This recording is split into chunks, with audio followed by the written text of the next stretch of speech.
Aşura səhnələrində çoxlu dərslər var, çoxlu nöqtələr var, çoxlu işarə olunmalı məsələlər var. Aşura sübhündən Aşura əsrinə qədər Əba Əbdullahın nurani əshabından və mübarək əhl-i beytindən kimlər ki döyüşə bilərdi, artıq hamısı şəhadətə yetişib. Nəhayət o zaman yetişir ki, İmam tək tənha minlərlə Yezidilərin qarşısında qalır. Əba Əbdullah davamlı olaraq Aşura günü vaxtaşırı fəryad ki buyururdu, fəryad ki çəkirdi, onu təkrarlayır. Bir köməyə yetişən varmı ki, Allah'a xatir Resulullah'ın əhl-i beytindən difa eyləsin? Lənətli şümür, Allah lənət eləsin. Aşura gününün cinayətlərini tamamlamaq üçün Yezidilərin piyadalarıyla, Yezidilərin piyada olanlarıyla, ordunun, qoşunun, Yezid qoşunun piyadalarıyla birgə mübarək imamın vücudunu dövrə almağa başlayırlar, mühasirəyə alırlar, yavaş-yavaş imamın ətrafında olan o dövrə kiçilməyə başlayır və hər tərəfdən imamın mübarək vücuduna həmlələr edilir.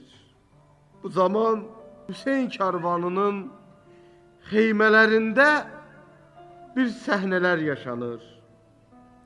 Bu səhnələrdən biri 11 yaşlı İmam Həsən oğlu Abdullahın səhnəsidir.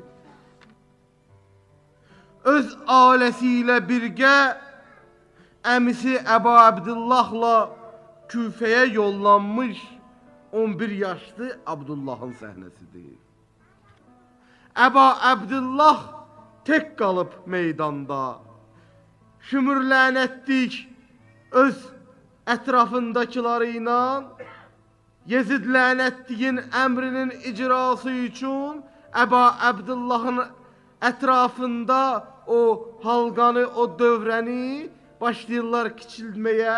Yaxınlaşdıqca da hər tərəfdən hücumlar, həmlələr artıq şiddətlənir və artır. Belə bir səhnədir. Bu səhnəni Abdullah üçün 11 yaşı var, hələ həddi buluğa yetişməyib, hələ uşaq hökmündədir və bu mənada xeymədə qalıb, digər orada olanlarla, digər oradakı insanlarla, orada olan digər uşaqlarla, orada olan digər əhl-i beytdən olan kəslərlə. Abdullah baxır heymədən görür, əzizi canı, imamı, əmisi Əba Əbdullah Kərbəla meydanında tək qalır. Abdullah Ona icazə verilməyib getsin ora. Ona ora getmək vacibatı düşmür. Amma Abdullah bu vəziyyətə dözmür. Abdullah birdən özünü atır heymədən bayra. İndi bir səhnədir. Zeynəb salamullah aleyhə bilmir. Meydanda yalqız qalmış Əbu Abdullah'a baxsın. Orada ona olan zülümlərə baxsın. Orada ona vurulan, ona edilən həmlələrə baxsın. Ya 11 yaşlı qardaşı oğlu Həsən oğlu Abdullah'ın qarşısını kessin. Bir tərəfdən Əbu Abdullah'ın başına o zulüm gəlir, digər tərəfdən Abdullah heymədən çıxıb bayra. Abdullah dözə bilmədi, bayra çıxdı. Hanım Zeynəb gəlir, Abdullah'ın qarşısını kesir. Abdullah deyir, Bibican, mən qala bilmərəm. And olsun Allaha, mən əmimi, mən Hüseyni tənha qoymayacaq. Və Abdullah meydana tərəf qaçır. Qaçır, çatır Əbu Abdullah'a. 11 yaşı var Abdullah'ın. Abdullah 11 yaşındadır. Abdullah döyüşməli durumdadır. Abdullah o Yezidilərin qabağına çıxmalı bir fiziki imkanları yoxdur. Amma Abdullah bir zehni buluqdadır. Abdullah qəlbi buluğa çatıb. Abdullah'ın bir vücudu buluğu var. Odur Abdullah gəlib özünü yetirir İmam Hüseynə. İmam Hüseynə yetirir və bu anda Yezidilərdən biri İmam Hüseyn əleyhissalama öz şəmşirini endirir. Öz şəmşirini endirir. Bu anda Abdullah öz kiçik əlini, öz mübarək kiçik əlini atır həmən o qılıncın, şəmşirin qabağına. O öz kiçik əli ilə əziz Hüseynini difa eləmək istəyir. Əbu Abdullah'a endirilən o qılınc çox kesici qılıncı idi.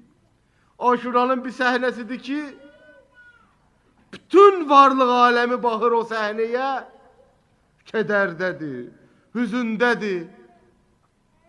Abdullah'ın o mübarək kiçik əli, Hüseyndən müdafiə üçün uzanmış o kiçik əli kesilir.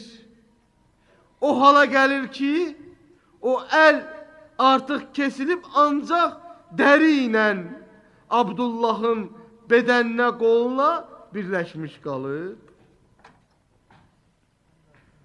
Hüseyncan Abdullah'ı bağrına basır. Əbu Abdullah'ın bir ağır vəziyyətidir.